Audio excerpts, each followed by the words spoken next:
આજે અમે ગુજરાતના યુવાનોને, ગુજરાતના એ લોકો કે જે ગુજરાતની આ પીડાથી વ્યથિત છે, ગુજરાતની આ પરિસ્થિતિથી વ્યથિત છે, એવા તમામ લોકોને રાજનીતિક પ્લેટફોર્મ ઉપર આવકારીએ છીએ. ગુજરાતના યુવાનોને આહ્વાન કરીએ છીએ, ગુજરાતના એવા તમામ લોકો કે જે ગુજરાતના લોકોની સેવા કરવા માંગે છે અને ભારતીય જનતા પાર્ટીની આ તાનાશાહી સરકારથી મુક્તિ અપાવવા માંગે છે, એવા તમામ યુવાનોને આહ્વાન કરીએ છીએ કે આ સ્થાનિક સ્વરાજની ચૂંટણીમાં આપ આવો. આપના વિસ્તારનું, આપના સમાજનું અને નેતૃત્વ લેવા માટેની આ એક તક છે અને એ તક માટે અમે ગુજરાતના આમ આદમી પાર્ટીના કાર્યકર્તાઓ સાથે સાથે સામાજિક રાજકીય આગેવાનોને પણ આમ આદમી પાર્ટીમાંથી ઉમેદવારી કરવા માટે આજે અમે એક ઉમેદવારી પત્ર, આમ આદમી પાર્ટીનું ઉમેદવારી પત્ર લોન્ચ કરી રહ્યા છે અને આ પત્ર જે છે એ ગુજરાતમાં તમામ લોકો કે જે આ ચૂંટણી લડવા માંગે છે એ લોકો ભરશે અને અમે એમને આહ્વાન કરીએ છીએ કે આવો અને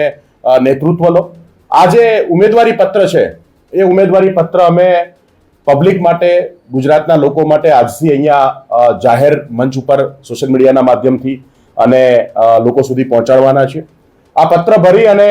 અમારા જે જિલ્લા યુનિટ છે આમ આદમી પાર્ટીના જિલ્લા પ્રમુખો, લોકસભા પ્રમુખો,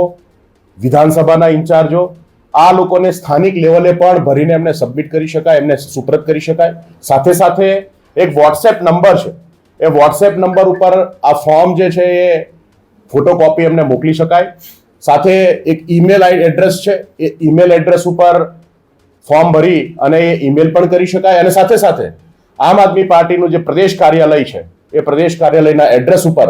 પોસ્ટથી અને કુરિયરથી પણ આ ફોર્મ મોકલી શકાય. અને આ ફોર્મ એક વખત જ્યારે સબમિટ થશે, જ્યારે ફોર્મ આવશે ત્યારે અમે સારા અને સનિષ્ઠ લોકોનું સ્ક્રુટની કરી અને ગુજરાતના યુવાનોને, ગુજરાતની મહિલાઓને, ગુજરાતના અલગ અલગ સમાજ અને તબક્કામાંથી આવતા લોકોને નેતૃત્વ કરવાની તક જે છે એ આમ આદમી પાર્ટી આપવા જઈ રહી છે. તો આ ફોર્મ આમ આદમી પાર્ટીના કાર્યાલય સુધી પહોંચ્યા પછી એની સ્ક્રુટની થશે અને આગામી સમયમાં આમ આદમી પાર્ટીની ચૂંટણી સમિતિઓ જેની રચનાઓ થશે અને એની અંદર જે કોઈ ઉમેદવારો લાયક હશે, જે ઉમેદવારો ચૂંટણી લડી શકે, લોકો માટે સારામાં સારું કામ કરી શકે, એવા લોકોને આમ આદમી પાર્ટી જે છે ઉમેદવારી નોંધાવવા માટે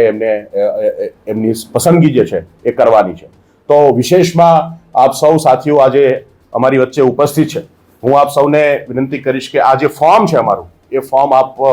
એક વખત લોકો સુધી બતાવી શકો. 4 પાનાનું આ ફોર્મ છે. એની અંદર અમે વ્યક્તિગત ઉમેદવારની પોતાની વિગતો,